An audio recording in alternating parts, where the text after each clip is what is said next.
महाभारत युद्ध में कर्ण सबसे शक्तिशाली योद्धा माने जाते हैं। वह दुर्योधन अर्थात कौरवों की ओर से लड़ रहे थे। कर्ण को किस तरह से काबू में रखा जाए कृष्ण के लिए भी चिंता का विषय हो चला था। लेकिन कर्ण दानवीर, नैतिक और संयमशील व्यक्ति थे। ये तीनों ही बातें उनके विपरीत पड़ गई। कैसे? भगवान कृष्ण ये भली बात ही जानते थे कि जब तक कर्ण के पास उसका कवच और कुंडल है तब तक उसे कोई नहीं मार सकता। ऐसे में अर्जुन की सुरक्षा की कोई गारंटी नहीं। उधर देवराज इंद्र भी चिंतित थे क्योंकि अर्जुन उनका पुत्र था। भगवान कृष्ण और देवराज इंद्र दोनों जानते हैं कि जब तक कर्ण के पास पैदाइशी कवच और कुंडल है वह युद्ध में अजय रहेगा। तब कृष्ण ने देवराज इंद्र को एक उपाय बताया और फिर देवराज इंद्र एक ब्राह्मण के वेश में पहुंच गए कर्ण के द्वार। देवराज भी सभी के साथ लाइन में खड़े हो गए। कर्ण सभी को कुछ न कुछ दान देते जा रहे थे। बाद में जब देवराज का नंबर आया तो दानी कर्ण ने पूछा, विप्र आज्ञा कीजिए, किस वस्तु की अभिलाषा लेकर आए हैं?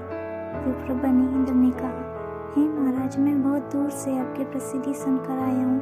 कहते हैं आप जैसा दानी तो इस धरा पर दूसरा कोई नहीं है। तो मुझे आशा ही नहीं विश्वास है कि मेरी इच्छित वस्तु तो मुझे अवश्य ही आप देंगे।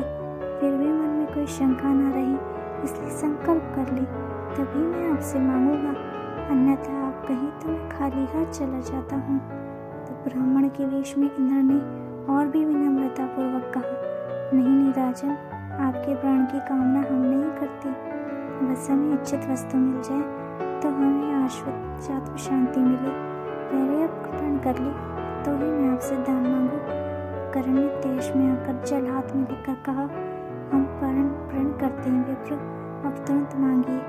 तब इंद्र ने कहा, राजन, आपके शरीर के कवच और कुंडल हमें दान स्वरूप चाहिए। एक पल के लिए सन्नाटा छा गया। कर्ण ने इंद्र की आंखों में झांका और फिर दानवीर कर्ण ने बिना एक क्षण भी गवाए अपने कवच और कुंडल अपने शरीर से खंजर की सहायता से अलग किए और ब्राह्मण को सौंप दिए। इंद्र ने तुरंत वहां से दौड़ लगा दी और दूर खड़े रथ पर सवार होकर भाग गए, इसलिए कि कहीं उनका राज खुलने के बाद कर्ण बदल ना जाए।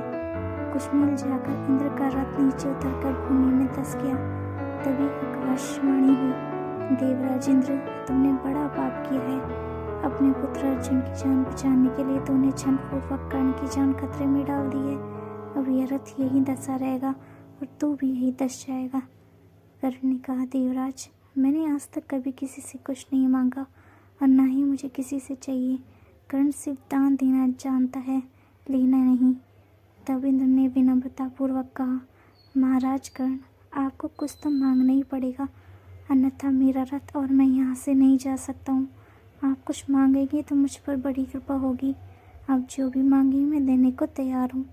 कर्ण ने कहा, देवराज, आप कितना ही प्रयत्न कीजिए, लेकिन मैं सिर्फ दान देना जानता हूँ, लेना नहीं।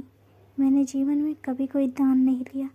तब लाचार इंद्र ने कहा, मैं ये वज्र रूपी शक्ति आपको बदले में देकर जा रहा हूँ। तुम इसको जिसके ऊपर भी चला दोगे वो बच नहीं पाएगा। भले ही साक्षात काल के ऊपर ही चला देना, लेकिन इसका प्रयोग सिर्फ एक ही बार कर पाओगे। कर्ण कुछ कहते उसके पहले ही देवराज वे वज्र शक्ति वहाँ रखकर तुरंत भाग गए।